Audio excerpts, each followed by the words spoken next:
Donc j'appelle d'abord Ladies First Stéphanie Jallet, qui est responsable e-marketing social mobile pour Monoprix.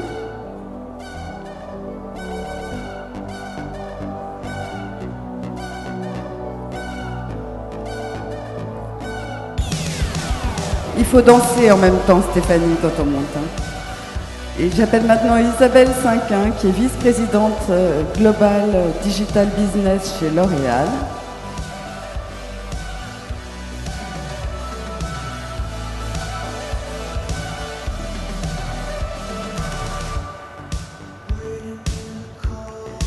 Et enfin, Stéphane Sabourin, qui est directeur de la communication d'Accor France. Donc on va passer 40 minutes à parler entre nous. Ensuite, ça sera avec vous. Donc préparez vos questions pour être prêts à dégainer dans 40 minutes. Bonjour Stéphane. Donc en fait, je vais vous demander à tous les trois en quoi cette question de consistance de marque entre le monde réel et le monde virtuel est une question d'actualité. Stéphanie. C'est bon. Bonjour tout le monde. C'est en effet un vrai sujet d'actualité. Aujourd'hui, pour nous, la question du support, c'est plus une question en soi. La frontière entre le digital et le physique, elle existe de moins en moins. C'est devenu extrêmement poreux. Nous, on a plutôt envie de répondre à des problématiques de clients. Par exemple, on se pose des questions, comment exprimer notre stratégie de développement durable chez Monoprix? On ne va pas se dire qu'est-ce que j'ai envie de faire sur Twitter, qu'est-ce que j'ai envie de faire sur le mobile, mais plutôt répondre à des besoins. Donc nous, aujourd'hui, on essaye de donner la meilleure expérience aux clients, qui soit dans le digital, qui soit dans le physique, mais en fait, il n'y a plus de frontières, tout ça c'est entremêlé. Donc il faut proposer la meilleure expérience aux clients dans sa globalité. Donc Stéphane, chez vous, vous m'avez dit aussi, on est en plein dedans. Pourquoi ? Effectivement, on est en plein dedans. Bonjour à tous. Donc au sein du groupe Accor, on est dans une industrie qui a été terriblement impactée par le monde digital, puisqu'aujourd'hui, il faut savoir que Internet est devenu le premier canal d'information et aussi le premier canal de réservation pour les hôtels.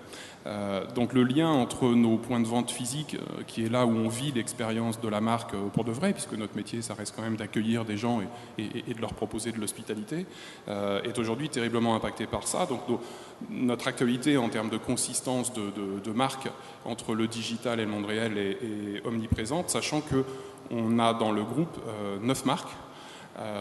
On couvre tous les segments du low cost jusqu'au luxury, donc en passant de Hôtel F1, Ibis Budget, Ibis Styles, Mercure, Novotel, Suite Novotel, Pullman, Sofitel, et je passe les marques de thalassothérapie et les marques de location de longue durée comme Adagio par exemple. Et donc quand on investit dans nos hôtels, qui est une industrie qui est extrêmement consommatrice de CAPEX, il faut que ça se voit ensuite sur le digital, et il faut que l'expérience de marque qu'on essaye de prodiguer à nos hôtes lorsqu'ils arrivent chez nous puisse aussi se vivre de façon digitale et se vivre en termes de branding. Donc ça, c'est notre quotidien. Et il faut aussi que le digital se voit dans les hôtels, non ? Alors il faut aussi que le digital se voit dans les hôtels. Il y a une petite assemblée là ce matin, je pense qu'il n'y en a aucun de vous qui déroge à la règle. La première chose qu'on fait en arrivant dans un hôtel aujourd'hui, on essaye de se connecter en Wi-Fi. Donc ne serait-ce que ce genre de choses-là, c'est évidemment des signaux sur lesquels on doit être extrêmement performant. Le Wi-Fi, c'est devenu maintenant un prérequis, on n'en parle plus. La problématique à laquelle on se trouve confronté, c'est qu'aujourd'hui, il y a de la vidéo in-stream, il y a du YouTube, il y a plein de choses. Les gens téléchargent de plus en plus de grandes données et maintenant, il nous faut vraiment des bandes passantes extrêmement puissantes. C'est un phénomène qui est apparu aux États-Unis il y a 3-4 ans où on se rendait compte déjà, en termes de customer care, qu'on avait énormément de plaintes sur ces hôtels-là parce que le digital est omniprésent aussi dans l'hôtel et il faut être performant sur ce point-là aussi. Alors Isabelle Cinquin, moi je ne vais pas vous demander en quoi c'est d'actualité, puisque finalement l'actualité de l'année dans ce domaine-là chez L'Oréal, c'est que la marque a fait un site marchand. Donc comment, on va aborder tout de suite ce sujet-là, comment la marque s'est transposée dans le monde digital pour parler directement aux consommateurs tout en restant elle-même? Alors, L'Oréal, c'est 33 marques internationales qui sont différentes et ont des positionnements différents. Donc le sujet de l'engagement, puisque dans votre titre, j'ai beaucoup apprécié le terme engagement, est extrêmement pertinent pour toutes les marques de L'Oréal, sachant que l'engagement est différent si c'est une marque The Body Shop ou comme vous l'avez nommé là présentement en France, L'Oréal Paris. Donc les approches sont différentes pour respecter et pour renforcer ce qu'on appelle l'ADN de la marque, mais aussi du produit et de son audience. La particularité, je dirais, dans le monde de la beauté, c'est que la beauté est le quatrième sujet social. Généralement, si on reste enfermé chez soi, on n'a pas forcément un besoin, et généralement on est dépressif quand on ne sort pas, donc on n'est pas forcément enclin à prendre soin de soi. Et prendre soin de soi, c'est la confiance en soi sous différents aspects par l'expression de sa personnalité. Donc L'Oréal, c'est tout sur l'homme, la femme, les enfants, personnes jeunes ou âgées, dans le monde entier, selon leur culture et leurs aspects et leurs objectifs de vie, d'avoir une approche où l'engagement, pas seulement la marque fait force d'autorité, mais surtout elle coopère avec le consommateur. C'est-à-dire que pour le digital transforme L'Oréal dans le sens où on est moins dans des stratégies de push, mais beaucoup plus dans des stratégies de pull, avec l'écoute du client, l'écoute du consommateur, qu'il soit vendeur, prescripteur de beauté, prescripteur de coiffure, ou bien qu'il soit acheteur du produit. Les approches sont différentes. Vous avez par exemple une approche comme The Body Shop, avec une forte consonance je dirais naturelle, et qui a eu un relationnel très très fort avec son client depuis le point de départ, puisque c'est le canal de distribution ou d'achat du produit est off et online. Donc l'approche, comme le disait Monoprix, elle est un peu différente de L'Oréal Paris, qui n'a pas une approche multicanal en soi, qui n'a pas le contact direct du client sur le point de vente. L'Oréal Paris va beaucoup s'axer sur le social, d'où l'approche Get the Look. Tout part de Get the Look avec Color Genius qui sont des aspects, ou bien avec Instant Beauty, et avec le nouveau lancement en France du site L'Oréal Paris e-commerce. Body Shop, tout part de l'approche du consommateur. Je te reconnais depuis le point de départ par rapport à un positionnement éthique et valorisant. Et donc, à ce niveau-là, je m'engage avec toi sur le point de vente avec une carte de fidélité et sur le mobile. D'où l'approche de The Body Shop App, qui en Angleterre est un franc succès, avec des taux de croissance époustouflants. Pourquoi ? Parce qu'elle approche le client d'un point de vue social, d'un point de vue économique, bien sûr, mais aussi d'un point de vue conseil. Donc vous avez toujours les trois composantes. Que cherches-tu ? Ai-je la réponse dans ton contexte ? Si c'est L'Oréal Paris, c'est plus le tapis rouge, le get the look, le rapprochement avec les célébrités, le tweet dans les réseaux sociaux, Facebook. Si c'est The Body Shop, ça va être beaucoup plus prendre soin de soi dans un environnement éthique et naturel, donc une approche plus personnelle avec des tutoriaux sur le point de vente, en ligne ou bien dans mon application personnalisée. Donc Isabelle, pour répondre à la question sur comment une marque qui est distribuée dans les magasins devient elle-même distributeur en ligne et comment elle garde ses valeurs de marque tout en changeant de statut, qu'est-ce que vous avez à répondre là-dessus ? Comment ça s'est résolu et quelles ont été les questions qui se sont posées au moment où L'Oréal Paris faisait son site marchand ?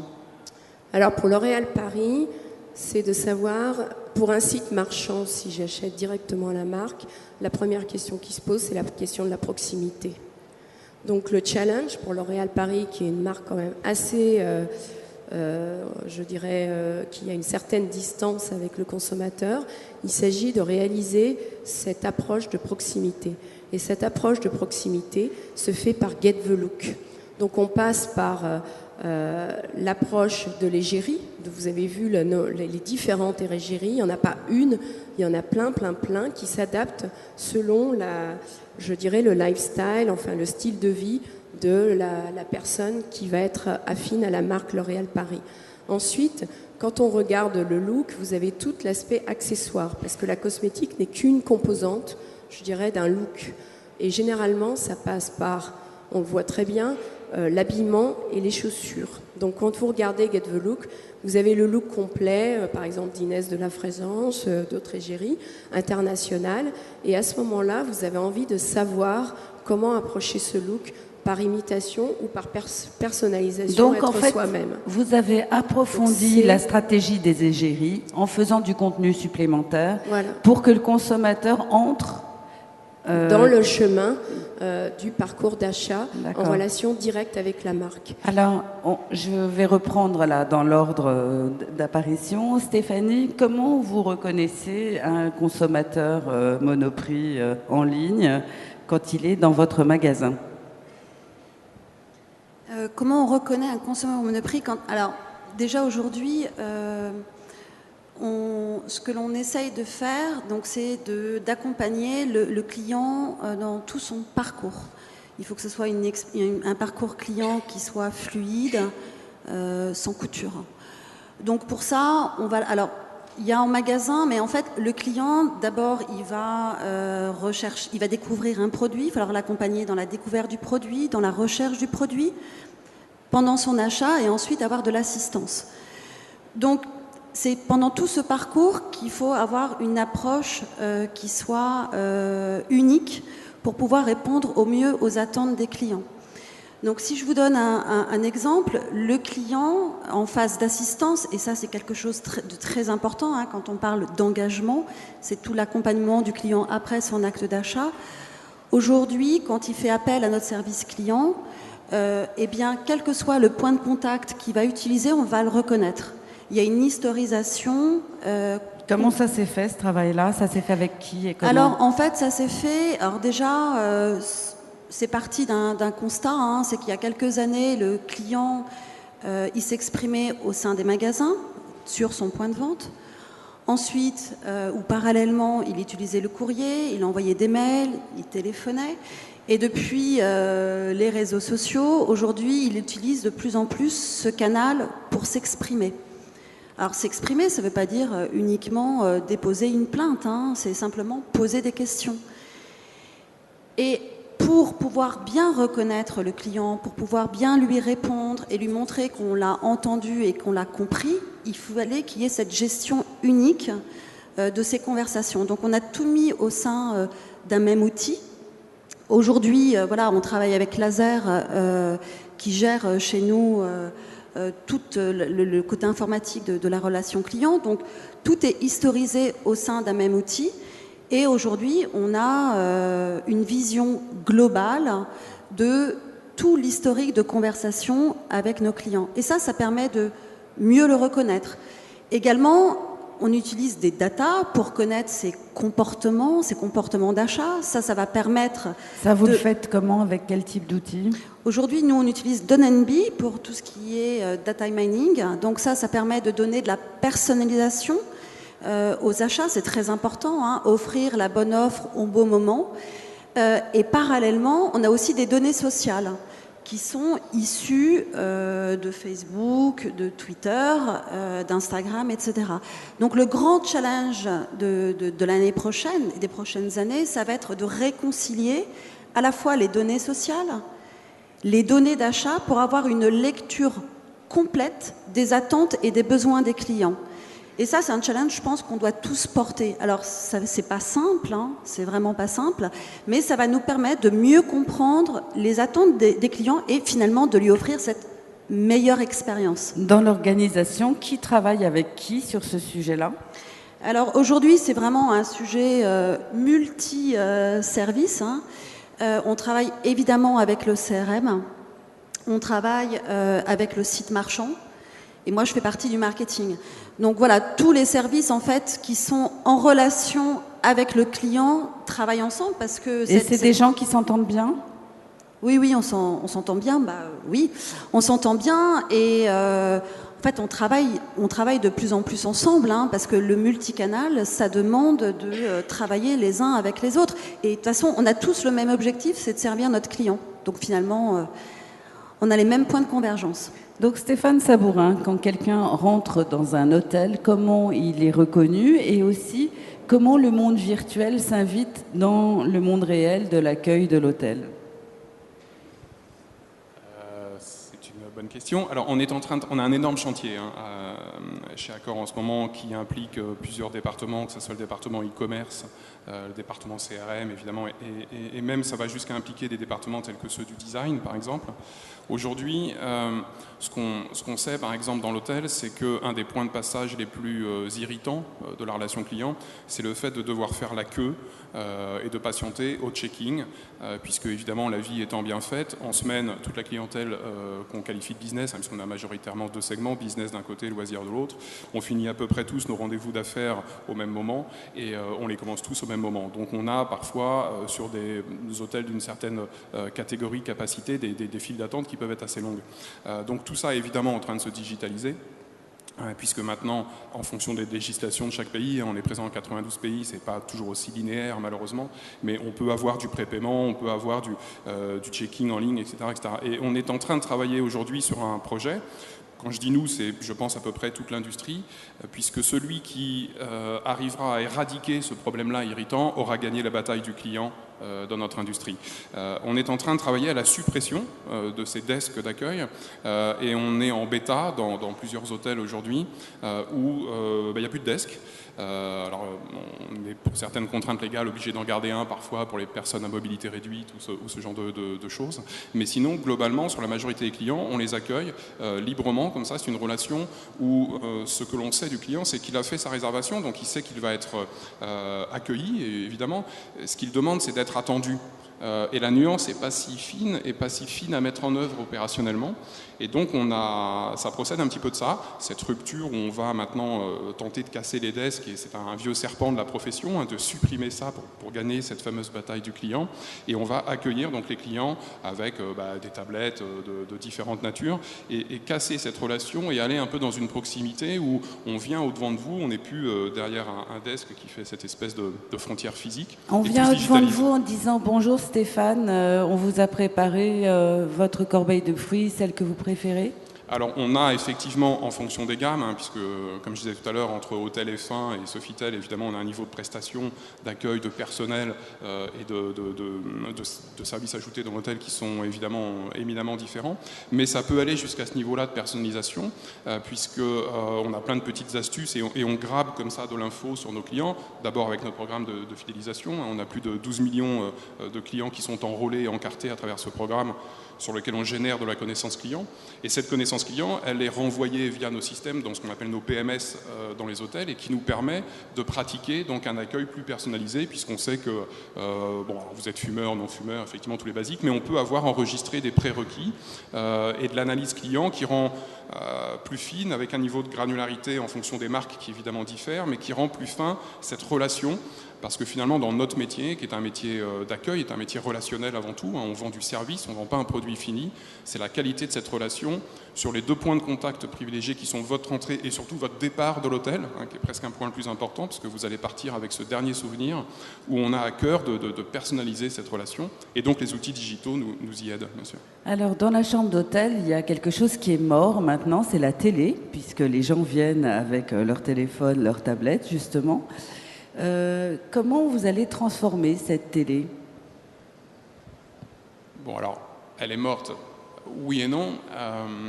D'abord, quand on a à peu près 500 000 chambres, donc on a à peu près autant de télé, donc grand Dieu, heureusement pour nous, elle n'est pas tout à fait morte. Non, mais en termes, en tout cas, d'activité économique, ça marche moins bien. Tu as raison. Donc aujourd'hui, la télé, c'est un écran, au même titre que l'écran de leur smartphone ou l'écran de leur tablette. On a dans certaines gammes de nos hôtels équipés déjà beaucoup d'hôtels avec des tablettes. Et par exemple, aujourd'hui, non seulement ils vont aller broadcaster leurs propres vidéos sur ces tablettes-là, mais ils vont aussi, par exemple, pouvoir directement, on est en test sur certains hôtels 5 étoiles dans le nord de l'Europe, pour ne pas les citer, on est en test sur une logique de F&B, par exemple, où on va pouvoir commander donc sa restauration, son room service via sa tablette, et qui, un petit peu à l'identique d'un e-commerce interne à l'hôtel, va générer des flux beaucoup plus rapides. Je pourrais aussi commander ma pizza à l'extérieur de l'hôtel? Vous comprendrez facilement, Geneviève, qu'on essaye plutôt de développer le chiffre d'affaires à l'intérieur de nos hôtels qu'à l'extérieur. Oui, mais en même temps, on est dans un monde ouvert et vous êtes dans le service. Donc Absolument, ils ont leur propre device en général pour ça. Encore faudrait-il qu'ils sachent où est la pizzeria, etc. C'est toujours un peu plus compliqué. Ça existe dans certains hôtels, ou dans les gammes très économiques ou low cost dans lesquelles on a fait le choix de ne pas implémenter de service de restauration. Bien évidemment, on a déjà pu constater que nos clients le faisaient assez naturellement, et pour certains se font même parfois livrer ce type de produit à l'hôtel. Isabelle, je crois que vous avez une petite présentation. Alors puisqu'on a parlé de Get the Look, je vais vous montrer l'aspect de Get the Look, sachant que chez L'Oréal, l'engagement commence bien en amont. Le terme engagement s'applique dès la considération d'une marque ou d'un produit, puisque la décision est quand même très spontanée pour un produit de beauté.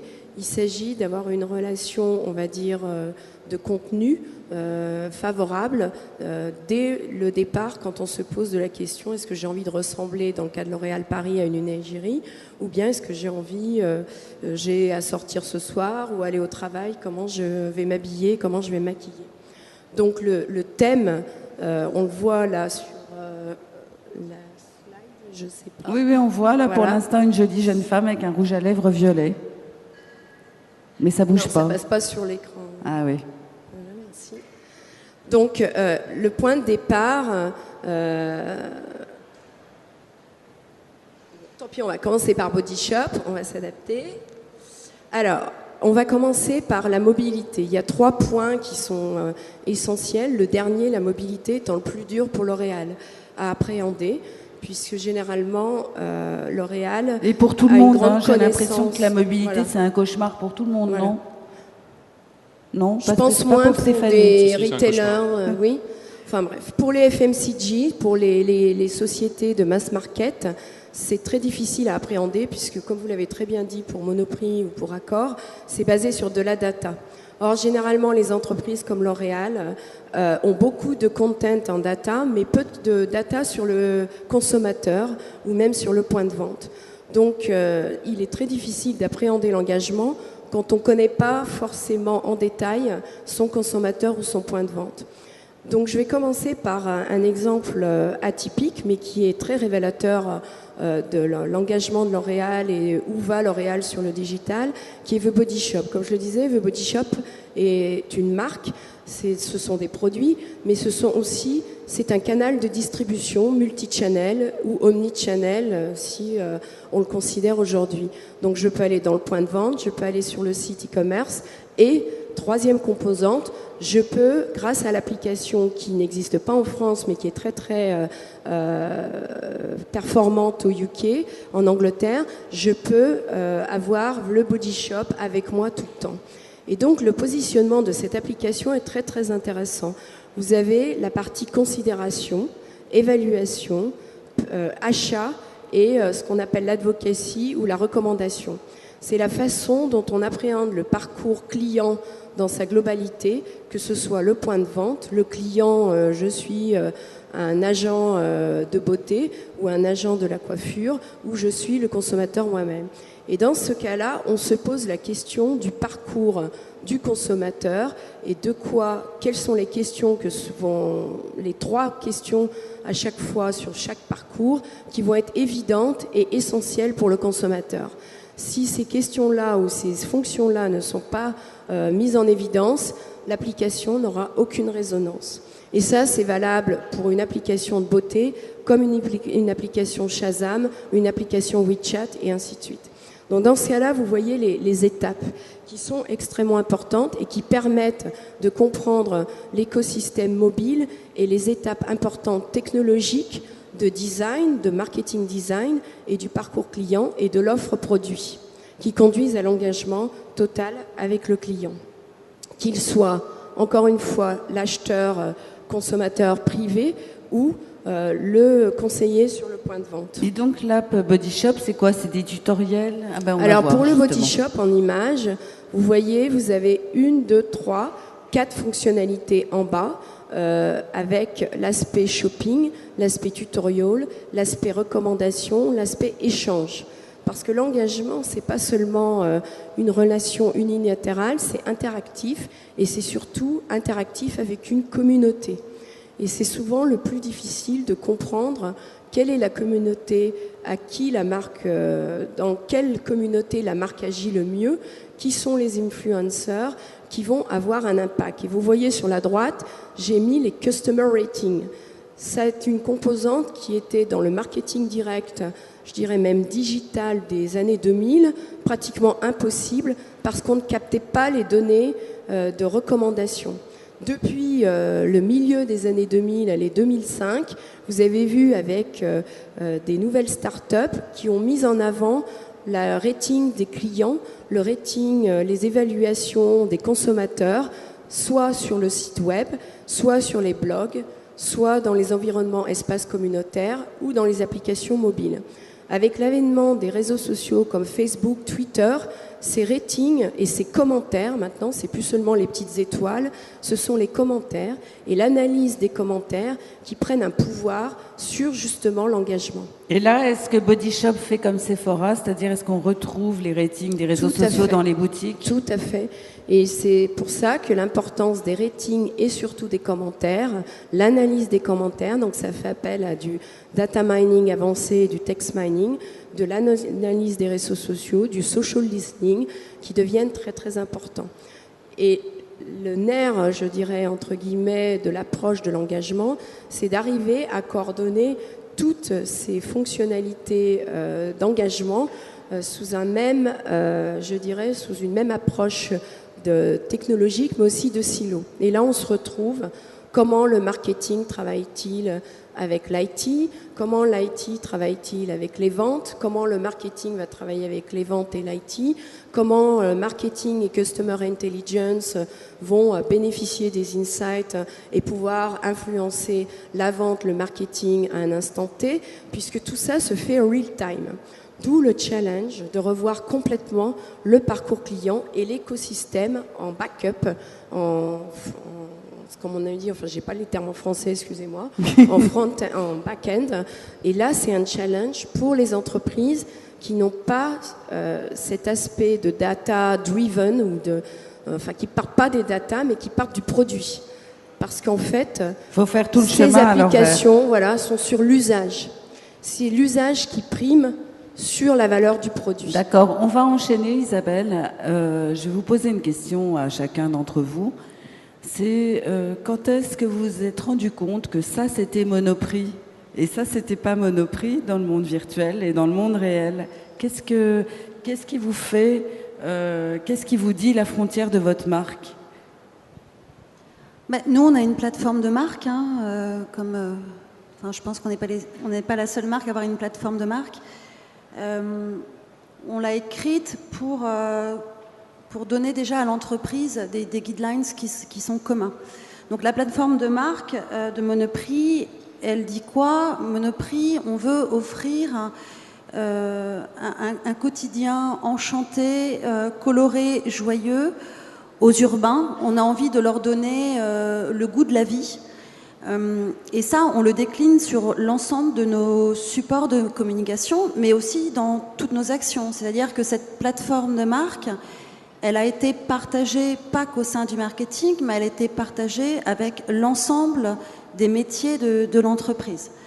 Donc déjà, naturellement, quand on met en œuvre une action, on sait si cette action, elle vient s'inscrire ou pas dans la plateforme de marque. Et la plateforme de marque, elle est multicanale. Elle est pas, elle est aussi bien digitale qu'elle s'exprime en magasin. Alors sur mon secteur, qui sont les réseaux sociaux, c'est assez facile finalement de voir si on est en phase avec les attentes et les besoins des consommateurs. Parce qu'évidemment, notre plateforme de marque, elle a été écrite en écoutant les gens, en écoutant leurs besoins, leurs attentes. Quand on met en place une action sur les réseaux sociaux, tout de suite, on va voir si le contenu, il est appétant ou pas.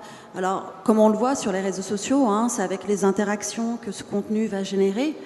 Donc, on parle d'engagement. L'engagement, il se matérialise par des conversations, donc par des likes, des commentaires, des shares. Et si ce contenu n'est pas interactif, on se dit déjà qu'il n'a pas forcément plu à nos communautés. Donc, on souhaitera mettre en place autre chose. Donc déjà, c'est de l'observation. C'est de l'observation de... Mais parfois, ils vous disent, ça, c'est pas du tout Monoprix, les gens qui interagissent avec vous. Complètement. Ah oui. Est-ce que vous pouvez nous donner un exemple où ils vous disent parfois aussi, ça, c'est complètement Monoprix?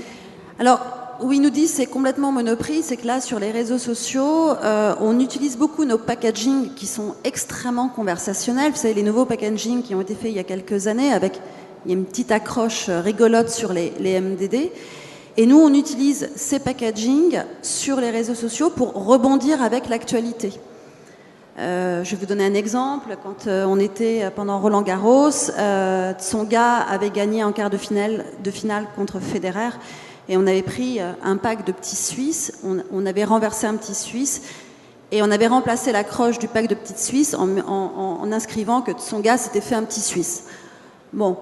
Et ça, on le fait assez régulièrement pour s'amuser avec l'actualité. Et tout de suite, dans les conversations, on voit les gens disent « Mais ça, c'est Monoprix, je vous reconnais, c'est votre ton, vous nous faites marrer. » À chaque fois, c'est un vrai plaisir de venir sur cette page parce que... Là, c'est vraiment l'école Oreo, hein, c'est-à-dire on rebondit oui. pile, on va vite, il n'y a pas trop de validation, on y va, quoi. Il faut être extrêmement réactif si on veut rebondir sur l'actualité. En effet, la validation, elle doit se faire dans la foulée. Après, il y a des actualités qui sont prévisibles, hein. Donc, il y a quand même des petites choses qu'on peut prévoir, mais en revanche, sur l'actualité chaude, non. Mais donc, est-ce que vous n'avez pas un petit problème de check-in, comme chez Accor? C'est-à-dire, est-ce qu'on ne pourrait pas imaginer un jour où on va chez Monoprix et où il y a la caissière qui est vraiment très contente parce qu'elle est avec son petit iPad et puis on va vers elle et c'est plus des conseils. Et finalement, le paiement a quasiment disparu. La démarche client chez Monoprix, c'est très important, c'est un des sujets stratégiques de l'entreprise. Donc en ce moment, on est en train de tester pas mal de choses dans des magasins. Oui, bien sûr, c'est quelque chose qu'on pourrait imaginer. En tout cas, il faut favoriser le lien entre nos clients et notre personnel. Il faut qu'on soit dans la conversation. Cette conversation qu'on voit sur le digital, il faut qu'on la retrouve dans le point de vente. Mais c'est pas seulement ça. Moi, quand je suis dans vos magasins, effectivement, je ressens un certain plaisir dans les rayons, etc. Quand je fais la queue, ce plaisir s'évanouit immédiatement. Bah oui, c'est vrai que faire la queue, on est d'accord. C'est le moment où la relation client en pâtit un petit peu. Voilà, c'est jamais agréable de faire la queue. Donc, il y a des chantiers pour limiter les temps d'attente dans les caisses, avoir des caisses qui sont plus fluides. Et transformer les caisses avec des nouveaux instruments de paiement, etc. C'est en train de se faire. Alors, il faut être humble, hein, parce que ce sont des chantiers qui sont colossaux en termes d'informatique. On parle de cette fameuse connaissance client, mais c'est des gros chantiers. On est dans ces chantiers. C'est pas des choses qui se mettent en place en claquant des doigts, mais évidemment, on a envie d'apporter la meilleure expérience qui soit en magasin, et ça passe par la caisse, c'est évident. Alors Stéphane, chez vous, hier on me racontait une anecdote d'un club de vacances. C'était un club de vacances, et la personne qui y était, le ménage n'avait pas été fait depuis 3 jours, il n'était pas du tout content, et il avait été au guichet pour se plaindre, etc. Puis il a fait un tweet. Et il y a le super DIRCOM Twitter de la marque, que je ne citerai pas, qui a tout de suite réagi, et tout de suite en cascade, en 5 minutes, le problème était réglé. Chez vous, comment ça se passe? Qui répond aux réseaux sociaux? Et comment vous gérez cette espèce de service client public par rapport au fait que c'est quand même mieux que ça se règle directement auprès du client et en temps réel? Alors, chez Accor, on a un service client qui est assez efficace, qui évidemment maintenant est interconnecté avec les plateformes sociales. Ce qu'on essaye de faire dans la mesure où on est dans 92 pays et que de toute façon les clients s'expriment dans leur langue native sur ces réseaux-là, vous pouvez toujours mettre qui vous voulez derrière les réseaux, mais quand ça va être un Chinois qui va faire une complainte quelle qu'elle soit, ça va être très dur à gérer si vous le centralisez. Donc on est plutôt dans un esprit où on favorise le traitement local, c'est-à-dire localisé du problème client. Je vais vous donner un exemple chez Ibis par exemple. On a mis en place un service client depuis de nombreuses années qui s'appelle le Contrat 15. quand un client a un souci, il le sait, on les a éduqués, hein, on a énormément de communication autour de ça, il en fait part à la réception, on a 15 minutes pour régler le problème, sans quoi la chambre lui est offerte. Je ne vous donnerai pas les taux de chambres offertes, mais vous imaginez bien que notre business model tend à en offrir le moins possible. Donc ce sont des désagréments qui nous sont extrêmement nuisibles, comme dans toute relation client, et on a pris le parti de traiter ça localement le plus possible à l'hôtel.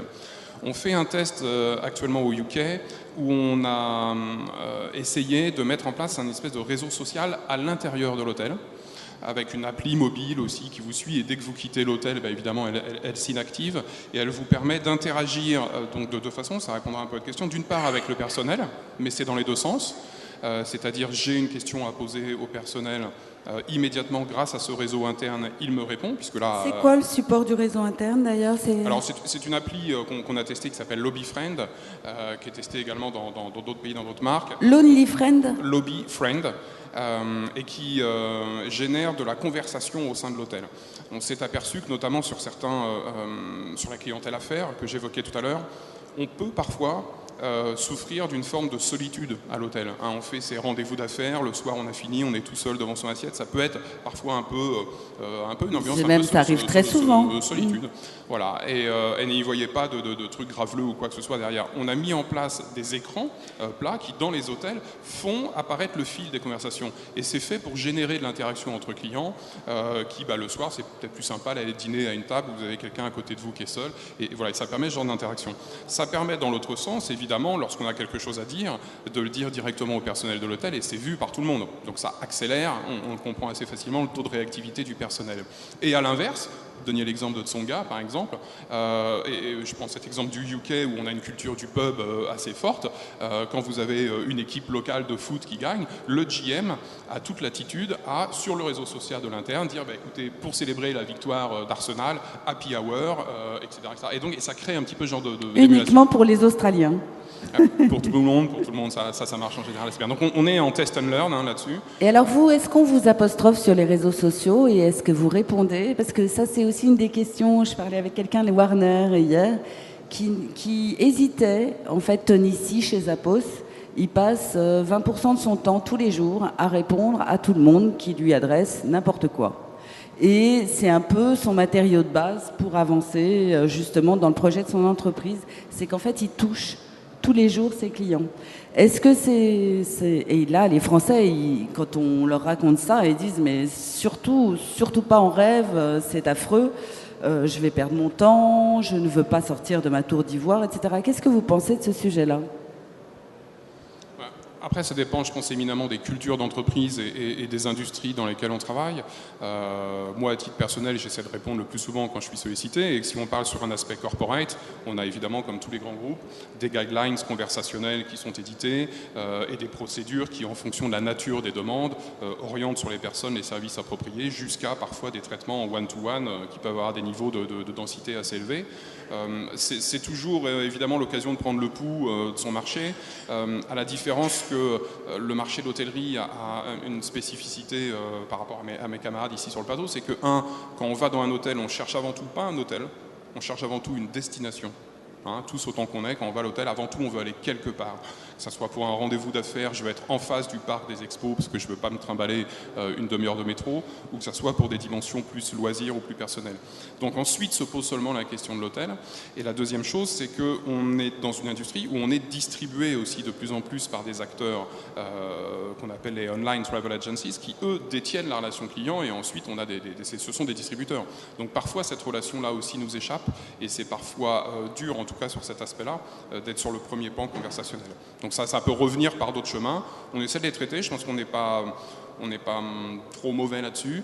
C'est pas encore un réflexe, assez curieusement d'ailleurs, d'avoir un grand usage des réseaux sociaux dans notre industrie, ce qui est assez paradoxal puisque Internet est le plus fort driver aujourd'hui de notre industrie. Donc c'est quelque chose qui va sans aucun doute évoluer. Mais ça traduit aussi un peu une forme de peur.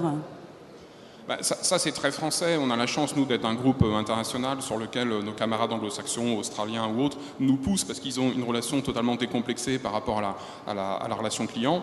On a un programme de relation client qui s'appelle Follow the Sun, qui est basé avec 3 headquarters dans 3 continents différents. Et donc, comme son nom l'indique, le service client suit le soleil, et quand un centre de relation client est fermé, c'est l'autre de Londres qui prend le relais jusqu'à celui de l'Australie.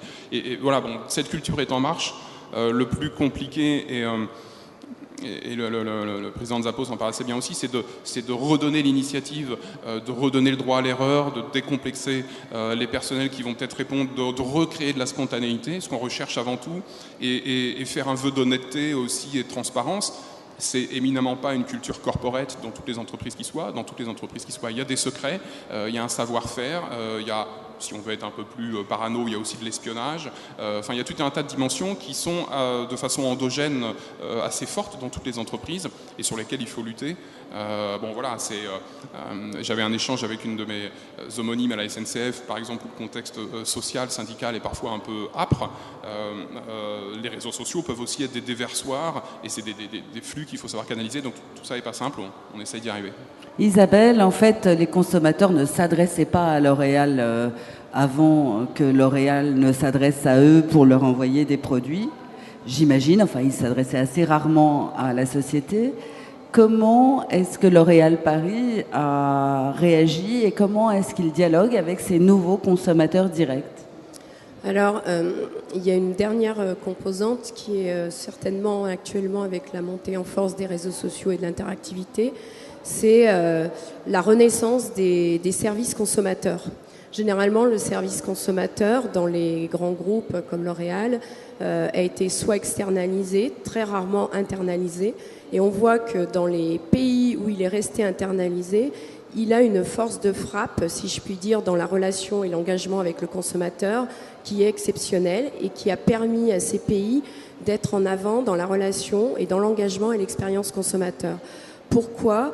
Parce qu'il y a toujours eu des questions sur l'application, l'usage. Donc soit on va sur le lieu de vente, mais on n'a pas forcément la réponse, soit on appelle le service conso. Aujourd'hui, est-ce qu'on appelle le service conso, quoi qu'il arrive, dans quelques domaines qu'on soit? Généralement, on va direct sur sa page Facebook ou sur Twitter ou autre, et on commence à poser sa question. Donc si la marque ou si le groupe n'est pas présent, cette première opportunité d'engagement lui échappe, et pas seulement l'engagement, mais surtout la façon de répondre et la réponse à l'usage, qui peut être détournée, soit d'un point de vue positif, donc dans ce cas-là c'est un insight, soit d'un point de vue négatif, et là c'est ce qu'on appelle la réputation, le management de la réputation. Donc pour L'Oréal, c'est un enjeu très pertinent par marque, mais aussi au niveau du groupe, puisque je peux très bien poster un commentaire et demander un service consommateur aux États-Unis qui va se répercuter immédiatement en France ou en Inde, puisque les marques sont à la fois internationales et nationales. D'où l'enjeu extrêmement fort, stratégique et opérationnel, et quand je dis opérationnel, c'est au jour le jour, heure par heure, seconde par seconde, d'avoir une stratégie et une approche de tout instant sur les réseaux sociaux. Et quand j'y approche, c'est l'activité. Donc là, plusieurs services sont actifs, et je dirais que le service consommateur est d'autant plus stratégique et opérationnel, et c'est un nouveau positionnement à considérer. Bien, alors maintenant il est l'heure de passer la parole à la salle. Donc je vous demande de lever la main, de vous présenter et de poser une question brève si possible. Allez-y, ne soyez pas timide, nous avons un quart d'heure devant vous, sinon je pose la première question, moi, en attendant que ça vienne. Madame, est-ce qu'il y a un micro dans la salle ou est-ce qu'il faut que je vais vous l'apporter peut-être ?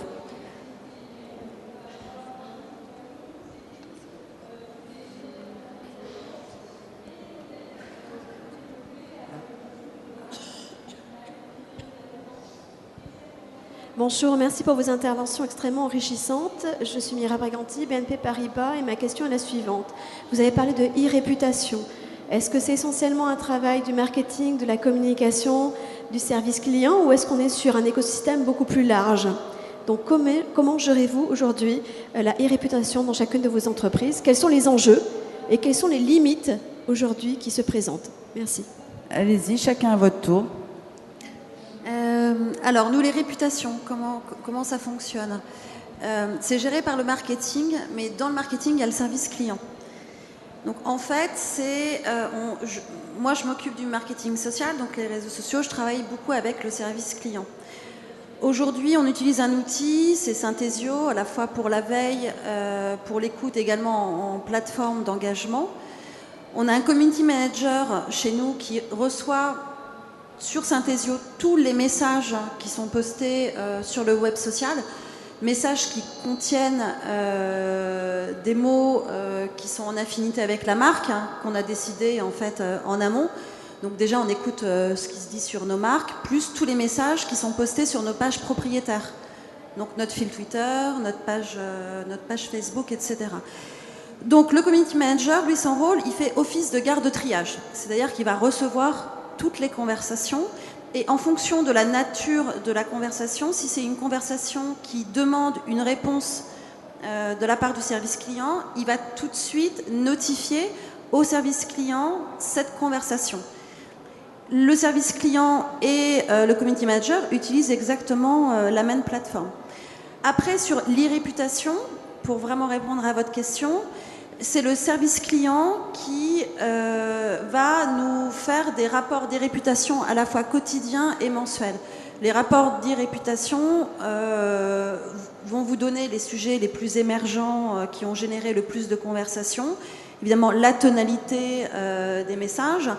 Et aujourd'hui, ces rapports d'e-réputation remontent au COMEX, mais ensuite sont diffusés dans toute l'entreprise. Parce que ça, c'est super important. C'est-à-dire que pour les bureaux d'achat, par exemple, c'est intéressant de savoir ce que disent nos clients sur un nouveau produit qui vient d'arriver chez Monoprix. Que ça vous permet aussi de prévoir les stocks. Ça nous permet d'anticiper des lancements de produits, évidemment d'anticiper aussi des stocks.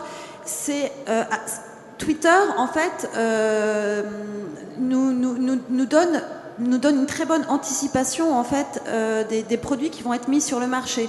Quand il y a un nouveau créateur qui vient chez Monoprix, on informe en avant-première les blogueurs, les leaders d'opinion, et en fonction du volume de conversation autour de ce sujet, on peut presque prévoir si la collection va marcher ou pas en magasin. Donc l'e-réputation, elle est faite conjointement par le service client et par les réseaux sociaux, mais surtout le service client, et c'est diffusé, mais vraiment dans l'entreprise. C'est stratégique. Stéphane? Oui, alors nous, l'e-réputation est traquée au sein du marketing également. Donc on a toute une série de reports concernant la réputation de nos marques. Comme c'est plugué sur le marketing, ça descend assez vite dans les responsables marketing des marques en fonction de la marque qui peut être citée, et avec un management des plaintes consommateurs lorsqu'il s'agit de ça, qui est assez fin et qui ensuite descend et s'interface assez rapidement et de façon assez smooth avec le service client qui lui a tout le knowledge pour traiter ce genre de choses-là. Il y a une particularité dans notre métier qui s'appelle TripAdvisor, puisque les 3/4 des plaintes qui sont faites ne nous sont pas formulées à nous, mais sont formulées à TripAdvisor. Et donc on a mis en place, et là ça va dans les racines de l'entreprise, puisqu'il y a des process RH qui ont été changés, et les GM des hôtels doivent quotidiennement checker évidemment leur rating, les complaints, gérer ça, et pour certaines marques on envisage même que ce soit une partie de la variable de leur rémunération, qui sont des dossiers complexes à gérer, mais si on veut aller au bout de la relation de client, certaines marques l'ont fait, peut-être on n'ira pas jusque-là, mais en tout cas, si ce n'est un management de la rémunération, ça peut être un management de la qualité, et c'est un outil de qualité et de management de la qualité au sein de l'hôtel. Voilà. Isabelle? Alors l'e-réputation, un grand sujet vaste et complexe chez L'Oréal, puisqu'il s'adresse non seulement au niveau des thématiques, donc de la constitution du produit, de la marque, enfin des marques et du groupe au niveau local et je dirais planétaire. Donc l'e-réputation est traitée en priorité sur 2 axes. Un axe qui est la communication. Ça fait appel à une multitude de langues, on n'en parle pas beaucoup, mais en fait contrôler ou analyser les réputations que sur une langue n'apporte pas grand-chose à une entreprise, même si son marché est uniquement local. Parce que, on l'a dit tout à l'heure, les réseaux sociaux ne sont pas hermétiques, ils sont locaux et globaux. Donc la mise en place est assez complexe. Aujourd'hui, on a différents hubs par région, différentes approches, sachant qu'on a 3 services prioritaires. Il y a un 4e qui est en train de monter en force. Donc le premier service, c'est bien sûr la communication, parce qu'il s'agit d'aligner la communication des marques avec la communication du groupe, ainsi qu'avec la communication produit. Donc là, l'irréputation est évidente, sachant que le langage qui va être utilisé ou la réponse est revu avec, je le disais tout à l'heure, les services consommateurs, puisque eux perçoivent, on va dire, ce que disent les influenceurs, les experts, de même que le consommateur. Et il faut qu'il y ait une homogénéité dans la réponse, qu'elle ne soit pas seulement dédiée, on va dire, aux blogueurs, aux influenceurs qui n'utilisent pas forcément le produit, mais qui sont des scientifiques, par exemple, qui vont analyser le produit, alors que le consommateur, lui, il est sur l'usage et comment il perçoit le produit. Donc il faut que ces 2 approches, soit en amont et en aval, soient prises en compte, ainsi, et on ne le répète pas assez, ainsi que l'agent commercial ou l'agent de beauté ou de la coiffure, qui lui va avoir son avis et sa perception. Donc une approche passe par l'analyse des conversations, des mentions, des posts, mais aussi par une analyse très fine des sujets qui remontent et qui sont liés peut-être à l'alimentation, mais qui vont toucher le domaine de la beauté, parce qu'en ce moment, on en parle beaucoup. Donc il faut élargir cette analyse, cette écoute qui joue sur la réputation des marques et des produits L'Oréal. Et puis le 3e point, qui est sur les influenceurs. Et les influenceurs, les influents, ou on va dire les 2%, qui peuvent être soit des scientifiques, des consommateurs, mais qui sont extrêmement pertinents parce qu'eux ont un pouvoir de voix au niveau local, sur le net, sur le point de vente, à la maison, dans les réseaux sociaux, qui est extrêmement fort, et il s'agit de les comprendre et d'avoir une relation très particulière avec eux. Parce qu'eux peuvent arrêter, on va dire, un déclenchement négatif, ou bien l'allumer et l'élargir. Donc c'est complexe. L'irréputation, c'est pas seulement l'écoute des conversations, c'est toute une mise en place de stratégie avec ces influenceurs. Prochaine question. Levez la main, présentez-vous. Là. Les femmes posent beaucoup plus de questions que les hommes, j'ai l'impression. Bonjour madame. Bonjour, Valérie Métayer, je suis consultante digitale et ça m'intéressait de pouvoir approfondir le sujet d'expression de marque développement durable, donc plutôt sur la dimension Monoprix et en lien avec l'engagement, comment on arrive à exprimer le développement durable et quel engagement on peut tirer de ça, notamment sur les réseaux sociaux. Monoprix, nous on est très présents sur le développement durable, c'est d'ailleurs inscrit dans notre plateforme de marque. C'est proposer un quotidien coloré et joyeux, mais toujours dans cette optique de développement durable. Alors, le développement durable, c'est un sujet qui est compliqué parce que il recouvre évidemment énormément de choses. Donc, il fallait que nous, on réussisse, enfin c'est ce qu'on est en train de faire, il faut qu'on réussisse à expliquer c'est quoi le développement durable à nos clients. Et tout à l'heure, quand je vous parlais, je vous disais que le support, c'était pas un enjeu en soi, mais ça peut répondre à des problématiques. Donc comment exprimer le développement durable de la manière la plus ludique à nos clients ? On a estimé que Twitter était un support très intéressant pour parler du développement durable. Et on utilise Twitter pour donner des preuves, pour avoir des contenus ludiques, des contenus qui vont permettre à nos clients de mieux comprendre c'est quoi le développement durable. Donc Twitter, on utilise vraiment ce support pour en parler. C'est vraiment de l'évangélisation. Voilà, c'est montrer à nos clients un petit peu chaque jour qu'est-ce que Monoprix met en place sur le développement durable. C'est quelque chose là qu'on est en train de mettre en place. Hein. C'est voilà, exprimer le développement durable sur Twitter. C'est un projet d'aujourd'hui. Mais pourquoi pas Facebook? Je comprends pas. Facebook aussi, mais Twitter, on est dans des prises de parole plus fréquentes que sur Facebook. Sur Facebook, on ne peut pas prendre la parole 3 fois par jour. D'accord. Donc, les prises de parole sont limitées, alors que sur Twitter, on peut plus parler. Dernière question de la salle, et puis ensuite, on va aller tous boire le champagne. Non, je rigole. Il y a une dernière question de la salle. Un homme pour changer, ça serait bien. Allez, messieurs. Bon, vous en avez eu assez. Eh bien, je vous remercie beaucoup. On peut les applaudir.